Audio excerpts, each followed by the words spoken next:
Good morning మిత్రమా మీరు చదివేటటువంటి సబ్జెక్టుల మధ్యన విభజన రేఖలు పెట్టుకోకండి. నేను సైన్సే, నేను సోషలే, నేను తెలుగే, నేను బయో సైన్సే ఇవే చదవాలని. ఇది మనం ఉన్నది కలియుగం కాదు, పోటీ యుగం అనే విషయాన్ని గుర్తుపెట్టుకొని ప్రతి ఒక్క సబ్జెక్ట్ అవగాహన పూరితంగా చదివితే నిన్ను మించినటువంటి అభ్యర్థి ఇంకొకరుండరు మిత్రమా. కంపల్సరీ ప్రతి సబ్జెక్ట్‌ని చదవడానికి ప్రయత్నం చేయండి. అంతే తప్ప విభజన రేఖలు పెట్టుకుంటే మనము వెనక్కి వెళ్తాం తప్ప ముందుకు వెళ్ళం. ప్రతి సబ్జెక్ట్‌ను చదవడానికి ప్రయత్నం చేయండి. మీకు ఆ కంటెంట్‌ను కూడా అంతే ఈజీగా మీ బ్రెయిన్‌లో పెట్టేటటువంటి బాధ్యత నేను తీసుకుంటాను. ఖచ్చితంగా మన ఛానల్‌ను ఫాలో అవ్వండి మిత్రులారా. మీకొక ప్లాట్‌ఫార్మ్ దొరికింది అనేటటువంటి భావన కలగకపోతే అడగండి. ఓకే. సో, ఈరోజు మన టాపిక్ చూస్తే నేను సంఖ్యా వ్యవస్థను 3వ తరగతి నుండి 10వ తరగతి వరకు దాన్ని వెతుక్కుంటూ వెళ్ళాను మిత్రులారా. మొత్తం కూడా ఒకే దగ్గర చెప్పడానికి మీకు ప్రయత్నం చేస్తాను.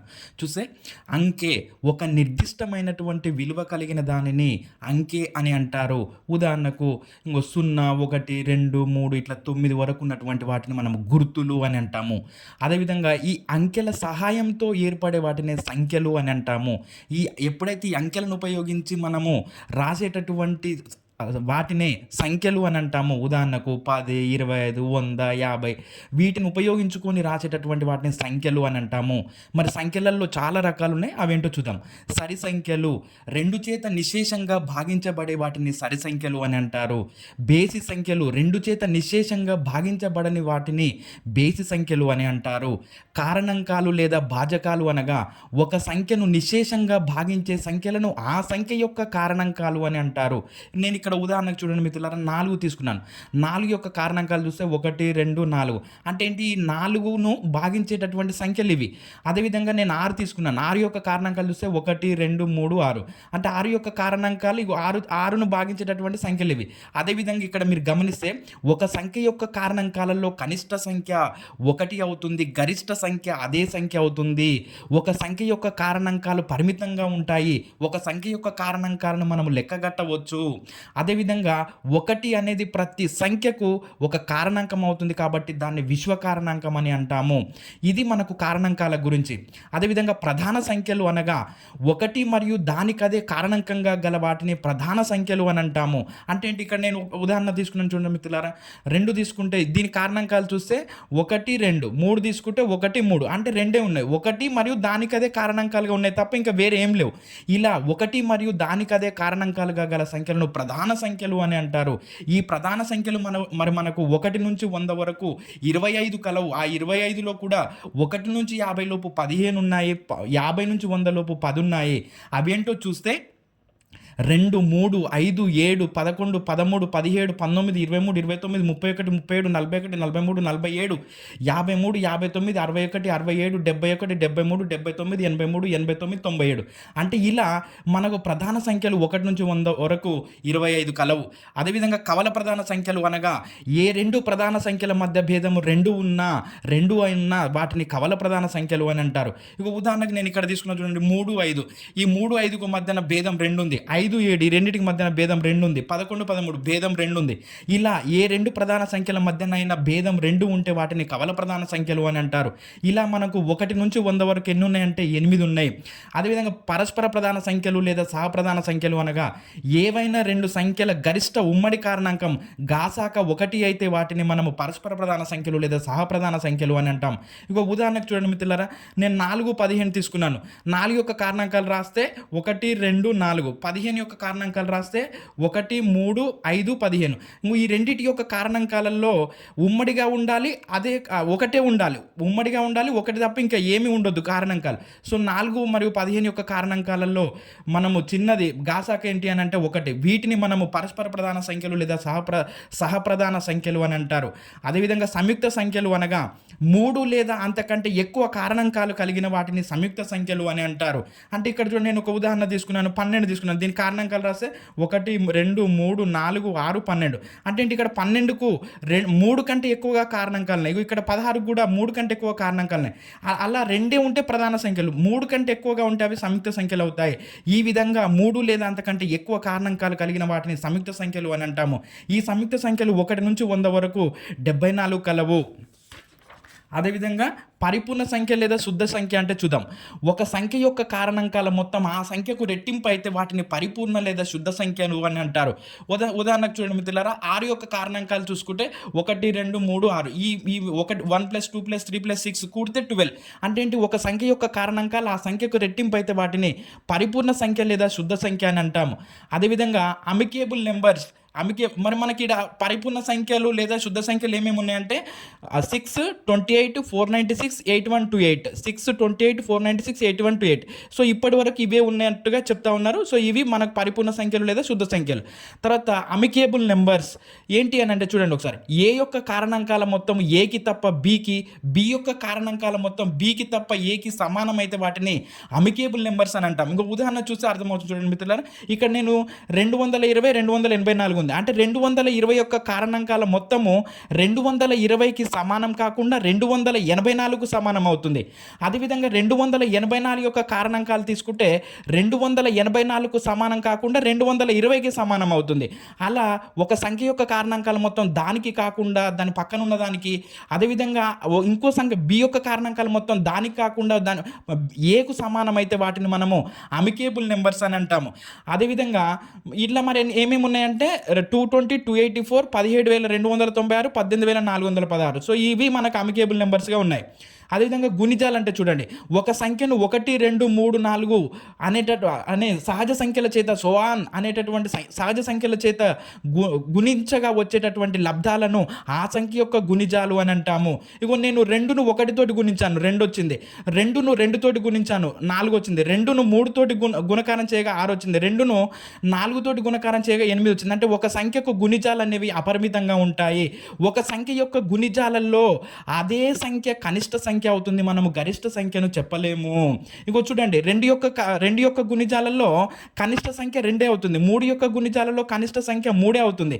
అంటే ఒక సంఖ్య యొక్క గుణిజాలలో అదే సంఖ్య కనిష్ట సంఖ్య అవుతుంది, గరిష్ట సంఖ్యను మనం చెప్పలేము. అదేవిధంగా ఒక సంఖ్య యొక్క గుణిజాలలో కనిష్ట సంఖ్య అదే అవుతుంది. ఇది గుణిజాలకు సంబంధించి. ఒక సంఖ్యకు గుణిజాలు అపరిమితంగా ఉంటాయి, కానీ కారణాంకాలు మాత్రం పరిమితంగా ఉంటాయి. ఆ విషయాన్ని మర్చిపోకండి మిత్రులారా. తర్వాత ముఖ విలువ లేదా సహజ విలువ.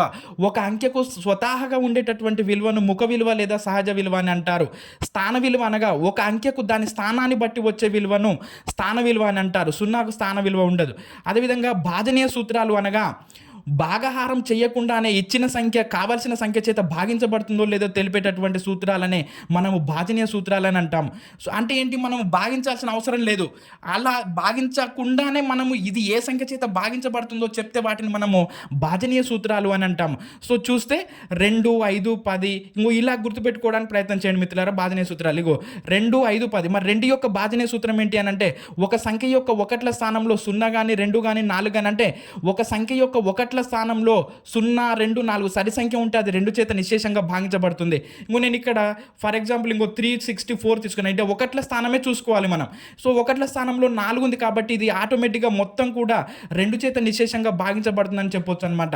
అదేవిధంగా 5 యొక్క భాజనీయ సూత్రం చూస్తే, ఒక సంఖ్య యొక్క 1ల స్థానంలో 0 లేదా 5 ఉంటే అది 5 చేత నిశ్శేషంగా భాగించబడుతుందని చెప్పొచ్చు. ఇగో ఇక్కడ నేను 850 తీసుకుని ఇక్కడ మనం 1ల స్థానమే చూసుకోవాలి. ఇగో ఇక్కడ 0 ఉంది అంటే ఆటోమేటిక్గా ఈ సంఖ్య మొత్తం కూడా 5 చేత భాగించబడుతుందని మనం చూసి ఎంపటే చెప్పేయచ్చు. సో తర్వాత 10 యొక్క భాజనీయ సూత్రం చూస్తే, ఒక సంఖ్య యొక్క 1ల స్థానంలో 0 ఉన్నా లేదా 2 మరియు 5ల చేత నిశ్శేషంగా భాగించబడేటటువంటి ప్రతి సంఖ్య 10 చేత నిశ్శేషంగా భాగించబడుతుంది. ఇది ఈ 3 కూడా సామీప్య ధర్మాన్ని కలిగి ఉంటాయి. తర్వాత 4, 8 తీసుకుంటే, ఒక సంఖ్య యొక్క 1 మరియు 10ల స్థానంతో ఏర్పడినటువంటి సంఖ్య 4 చేత భాగించబడితే ఆ సంఖ్య మొత్తం కూడా 4 చేత భాగించబడుతుంది. ఇగో నేను ఉదాహరణకు 2016 తీసుకున్న మిత్రులారా. చూస్తే ఇగో ఇక్కడ 1ల స్థానంలో 6 ఉంది, 10ల స్థానంలో 1 ఉంది. అంటే ఈ 1, 10ల స్థానంతో ఏర్పడినటువంటి సంఖ్య 4 చేత భాగించబడుతుంది. అంటే ఈ సంఖ్య మొత్తం కూడా ఆటోమేటిక్గా 4 చేత భాగించబడుతుంది. అదేవిధంగా 8 తీసుకున్నప్పుడు 1, 10, 100 ఈ 3 స్థానాలతో ఏర్పడినటువంటి సంఖ్య 8 చేత భాగించబడితే ఆ సంఖ్య సంఖ్య మొత్తం కూడా 8 చేత భాగించబడుతుంది. ఇగో నేను ఇక్కడ 4024 తీసుకున్నాను. ఈడ తీసుకుంటే ఇగో 1లు 10లు 100లు తీసుకుంటే ఈ 3 స్థానాలతో ఏర్పడినటువంటి సంఖ్య 24. 24 అనేది 8తో పోతుంది కాబట్టి ఆటోమేటిక్గా 4024 అనేది మొత్తం కూడా 8 చేత పోతుంది. అంటే ఏంటి, మనము భాజనీయ సూత్రాలు తెలిస్తే మనం ఒక సంఖ్యను భాగించకుండానే ఈజీగా చేసుకుంటూ వెళ్ళిపోవచ్చు. సో తర్వాత 3 యొక్క భాజనీయ సూత్రం చూస్తే ఒక సంఖ్యలోని అంకెల మొత్తం అంకమూలం అని అంటాం. ఒక సంఖ్యలోని అంకెల మొత్తాన్ని అంకమూలం అని అంటాం. ఆ అంకమూలం కనుక 3 చేత భాగించబడితే ఆ సంఖ్య మొత్తం కూడా 3 చేత భాగించబడుతుంది. ఉదాహరణకు నేను 18 తీసుకున్నాను చూడండి. తీసుకుంటే 1 + 8 అంటే ఏంది = 9. అంటే 9 అనేది 3 చేత భాగించబడుతుంది కాబట్టి ఆటోమేటిక్గా 18 అనేది 3 చేత భాగించబడుతుంది. అదేవిధంగా ఎప్పుడైనా సరే అంకమూలం అనేది ఏక సంఖ్యగానే ఉండాలనేది మర్చిపోకండి మిత్రులారా. అదేవిధంగా ఇక్కడ మీరు గుర్తుపెట్టుకోవాల్సింది ఏంటంటే 9 చేత భాగించబడేటటువంటి ప్రతి సంఖ్య 3 చేత భాగించబడుతుంది, కానీ 3 చేత భాగించబడేటటువంటి సంఖ్య 9 చేత భాగించబడదు. ఉదాహరణకు మనం 6 తీసుకున్నాం అనుకోండి, 3 చేత పోతుంది కానీ 9 చేత పోదు. అదేవిధంగా అంటే 9 చేత పోయే ప్రతిదీ 3 చేత భాగించబడుతుంది, కానీ 3 చేత భాగించబడేటటువంటి ప్రతి సంఖ్య 9 చేత భాగించబడదు. అదేవిధంగా 3, 9 సేమ్ అంకమూలం. అంకమూలం అనగా ఒక సంఖ్యలోని అంకెల మొత్తాన్ని మనము అంకమూలం అని అంటాం. సో అదేవిధంగా 6 యొక్క భాజనీయ సూత్రం చూస్తే 2 మరియు 3ల చేత నిశ్శేషంగా భాగించబడేటటువంటి సంఖ్య 6 చేత నిశ్శేషంగా భాగించబడుతుంది. అదేవిధంగా 7 యొక్క భాజనీయ సూత్రం చూస్తే ఒక సహజ సంఖ్యలోని 1ల స్థానంలోని అంకెను రెట్టింపు చేసి తీసివేయగా వచ్చినటువంటి భేదము అది 7 చేత కనుక భాగించబడితే ఆ సంఖ్య మొత్తం కూడా 7 చేత భాగించబడుతుంది. సింపుల్ చూడండి మిత్రులారా, ఒక్కసారి నేను ఇట 483 తీసుకున్నాను. ఇంకో ఇక్కడ 1ల స్థానంలోని సంఖ్యను రెట్టింపు చేసి ఇంకో 48 నుంచి తీసేసాను. అంటే 48 - 6 అంటే 42 వచ్చింది. అప్పుడు ఏమైంది, 42 అనేది 7 చేత పోతుంది కాబట్టి ఆటోమేటిక్గా ఈ 483 అనేది 7 చేత భాగించబడుతుంది. అదేవిధంగా 11 యొక్క భాజనీయ సూత్రం చూస్తే ఒక సహజ సంఖ్యలోని బేసి స్థానాల అంకెలు మరియు సరి స్థానంలోని అంకెల మొత్తం అలా భేదము కానీ ఆ భేదము సమానమైన లేదా 0 అయినా లేదా 11 యొక్క గుణిజమైన అది 11 చేత నిశేషంగా భాగించబడుతుంది. అయితే మిత్రులారా ఇదంతా అడగట్లేడు వాడు. ఇప్పుడు ఎగ్జామినర్ ఇప్పుడు ఎట్లా అడుగుతున్నాడంటే చూడండి ఒకసారి, ఈ క్రింది వానిలో 24 చేత భాగించబడే సంఖ్యను గుర్తించండి, ఈ క్రింది వానిలో 72 చేత భాగించబడే సంఖ్యను గుర్తించండి అని అంటున్నాడు. సో అప్పుడేం చేయాలి అని అంటే మనము 74ను పరస్పర ప్రధాన సంఖ్యల లబ్ధంగా రాసుకొని ఈ 2 సంఖ్యల చేత భాగించబడే సంఖ్య అప్పుడు 72 తోటి పోతుంది. సో ఈ ఎగ్జామినరు మనల్ని మించి వెళ్తున్నాడు కాబట్టి ఆ వేలోకి వెళ్ళడానికి ప్రయత్నం చేయండి మిత్రులారా. సో అదేవిధంగా గాసాక లేదా గాసాబా గరిష్ట సామాన్య భాజకము అనగా 2 లేదా అంతకంటే ఎక్కువ సంఖ్యల ఉమ్మడి కారణాంకాలలో మిక్కిలి గరిష్ట సంఖ్యను గాసాబా అని అంటాము. కాసాగు అనగా 2 లేదా అంతకంటే ఎక్కువ సంఖ్యల యొక్క ఉమ్మడి గుణిజాలలో మిక్కిలి కనిష్ట సంఖ్యను కాసాగు అని అంటాము. వీటిని కనుక్కునేటటువంటి విధానాన్ని మీకు మరొక వీడియోలో అందిస్తాను మిత్రులారా. గాసాబా అనగా 2 లేదా అంతకంటే ఎక్కువ సంఖ్యల యొక్క ఉమ్మడి కారణాంకాలలో మిక్కిలి గరిష్ట సంఖ్యను గాసాబా అని, కాసాగు అనగా 2 లేదా అంతకంటే ఎక్కువ సంఖ్యల యొక్క ఉమ్మడి గుణిజాలలో మిక్కిలి కనిష్ట సంఖ్యను గాసాగు అని అంటాము. ఈ వీటిని ఎలా కనుక్కుంటారు అనేది మీకు ప్రాబ్లం చెప్పేటప్పుడు మరొక వీడియోలో చెప్తాను. సో కాసాగు గాసాబాల మధ్య సంబంధము 2 సంఖ్యల లబ్ధం = కాసాగు × గాసాబా. అంటే దీన్ని మనము A × B = L × G గా తీసుకుంటాము కాసాగు గాసాబాల మధ్య సంబంధాన్ని. తర్వాత సంఖ్యా సమితులు NWZQQ'R ఇలాగే గుర్తుపెట్టుకోవడానికి ప్రయత్నం చేయండి మిత్రులారా. సిరీస్గా NWZQQ'R ఇలా గుర్తుపెట్టుకుంటే దాని యూజెస్ ఏంటి అనేది మీకు మరొక వీడియోలో చెప్తాను. సో చూస్తే N అనగా సహజ సంఖ్యలు, W అనగా పూర్ణాంకాలు, Z లేదా I అనగా పూర్ణ సంఖ్యలు, Q అనగా అకరణీయ సంఖ్యలు, Q' లేదా S అనగా కరణీయ సంఖ్యలు, R వాస్తవ సంఖ్యలు. అంటే సహజ సంఖ్యలను N చేత, పూర్ణాంకాలను W చేత, పూర్ణ సంఖ్యలను Z లేదా I చేత, అకరణీయ సంఖ్యలను Q చేత, కరణీయ సంఖ్యలను Q' లేదా S చేత, వాస్తవ సంఖ్యలను R చేత సూచిస్తారు. ఈ సంఖ్యా సమితుల ధర్మాలు ఉంటాయి. ఈ ధర్మాలన్నింటినీ కూడా వీటికి అప్లై చేయాలి మనం. సో అవి చూస్తే సమృత ధర్మం, సహచర ధర్మం, తత్సమ ధర్మం, విలోమ ధర్మం, వినిమయ లేదా స్థిత్యంతర ధర్మం, విభాగ ధర్మం. సమృద్ధ, సహచర, తత్సమ, విలోమ, వినిమయ లేదా స్థిత్యంతర, విభాగ ధర్మం. సో ఈ ధర్మాలన్నింటినీ కూడా వీటికి అప్లై చేసి చూడాలి. తర్వాత ఇందు అరబిక్ సంఖ్యామానం. సో మనకు రోమన్ సంజ్ఞలను ఇచ్చి ఇందు అరబిక్ సంఖ్యామానంలోకి రాయమంటాడు. సో రోమన్ సంజ్ఞ మనం చూస్తే ఐవిఎక్స్ ఎల్సిడిఎం. ఐ అనగా 1, వి అనగా 5, ఎక్స్ అనగా 10, ఎల్ అంటే 50, సి అంటే 100, డి అంటే 500, ఎం అంటే 1000. అంటే ఇందులోకి ఇచ్చి ఇందులో రాయమంటాడు, ఈ రూపంలో ఇచ్చి ఈ రూపంలో రాయమంటాడు. సో ఈ ఐవిఎక్స్ ఎల్సిడిఎం అనేది గుర్తుపెట్టుకోవడానికి ప్రయత్నం చేయండి. తర్వాత ద్విసంఖ్యామానము 0 మరియు 1లను ఉపయోగించి రాసేటటువంటి పద్ధతిని ద్విసంఖ్యామానం అని అంటారు. ఈ 2 వచ్చినప్పుడు 10 తీసుకోవాలి, 3 వచ్చినప్పుడు 11 తీసుకోవాలి. ఈ రాసేటటువంటి విధానాన్ని మీకు మరొక వీడియోలో ఖచ్చితంగా ఇస్తాను మిత్రులారా. సో తర్వాత వర్గము అనగా ఒక సంఖ్యను అదే సంఖ్య చేత గుణించగా వచ్చేటటువంటి లబ్ధాన్ని మనము వర్గము అని అంటాం. మీకు ఇక్కడ నేను ఏం తీసుకున్నాను, 2 తీసుకున్నాను చూడండి. 2 × 2 4 అంటే 2ను 2 చేత గుణించాను, 4 వచ్చింది. ఈ 4 యొక్క వర్గమూలం ఏమవుతుంది అని అంటే 2 అవుతుంది. తర్వాత వర్గానికి చెందినటువంటి ఆ సంఖ్యను వర్గమూలం అని అంటాము. ఇంకో ఈ 9 యొక్క వర్గమూలం ఎంత అంటే 3. సో అలా ఒక సంఖ్యను అదే సంఖ్య చేత గుణించగా వచ్చినటువంటి లబ్ధాన్ని వర్గము అని, ఆ సంఖ్యను దేని చేత అయితే గుణించినమో దాన్ని ఆ సంఖ్య యొక్క వర్గమూలం అని అంటాం. సో గణం కూడా అంతే, ఒక సంఖ్యను అదే సంఖ్య చేత 3 సార్లు గుణించగా వచ్చినటువంటి సంఖ్యను గణము అని, ఆ సంఖ్యను దేని చేత అయితే గుణించినమో దాన్ని ఘనమూలము అని అంటాము. సో బాడ్మాస్ దీన్ని మనము ఎలా విడదీయాలి అని అంటే bracket of division, multiplication, addition, subtraction. So ఇది మనకు ప్రాబ్లంలో కీలకమైన పాత్ర. సో కాబట్టి మరి ఇప్పుడు ఈ బ్రాకెట్ని ఎలా విడదించాలి అని అంటే చూస్తే vinculum, small bracket, flower bracket, capital bracket.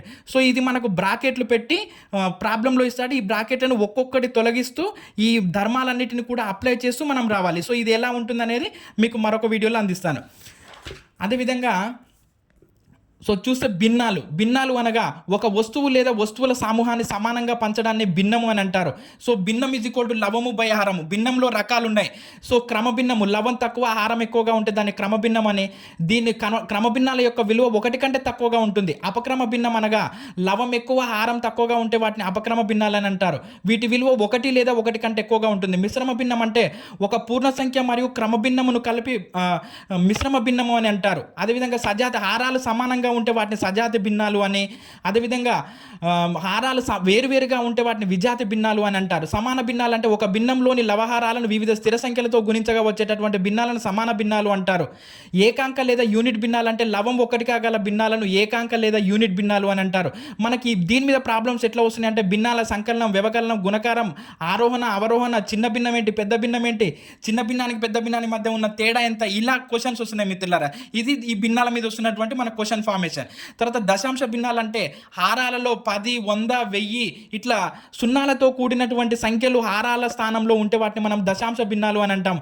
దశాంశ భిన్నాల్లో దశాంశ బిందువు ఉంటుంది. ఆ దశాంశ బిందువుకి ఎడమవైపు ఉన్నటువంటి భాగాన్ని పూర్ణాంక భాగం అని, కుడివైపు ఉన్నటువంటి భాగాన్ని దశాంశ భాగము అని అంటాము. ఇది మిత్రమా భిన్నాలకు సంబంధించి. భిన్నము అనగా ఒక వస్తువు లేదా వస్తువుల సమూహాన్ని సమానంగా పంచడానికి భిన్నము అని అంటారు.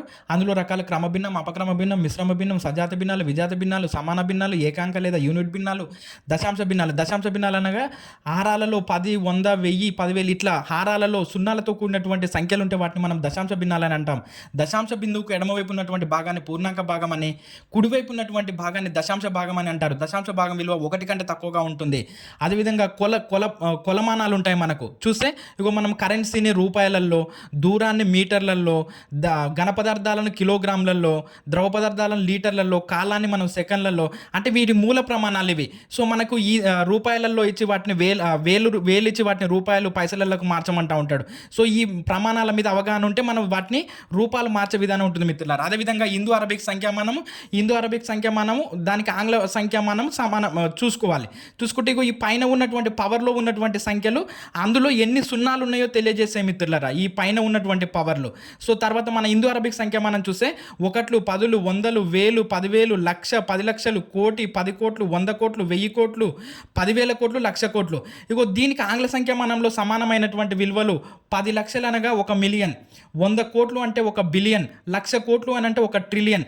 అంటే ఇండో అరబిక్ సంఖ్యామానంలో అతిపెద్ద విలువ ఏంటి అని అంటే కోటి, ఆంగ్ల సంఖ్యామానంలో అతిపెద్ద విలువ ఏంటి అని అంటే ట్రిలియన్. సో ఈ విధంగా మనము ప్రతి సబ్జెక్టు మీద అవగాహన చేసుకుంటూ వెళ్ళండి మిత్రులారా. అంటే ఇప్పుడు మీకు సంఖ్యామానము వితిన్ 20 మినిట్స్లో టోటల్గా రివిజన్ అయిపోయింది. అంటే ఇట్లా మనము మార్నింగ్ లేవగానే ప్రతిరోజు ఇలాగే రివిజన్ చేసుకుంటూ వెళ్ళిపోతే ప్రతి సబ్జెక్టును కూడా మనం నోటి మీద చెప్పొచ్చు మిత్రులారా. సో తప్పకుండా మన ఛానల్ సబ్స్క్రైబ్ చేయండి, లైక్ చేయండి, షేర్ చేయండి మిత్రులారా. మీకు కంటెంట్ ఇలానే వస్తూనే ఉంటుంది.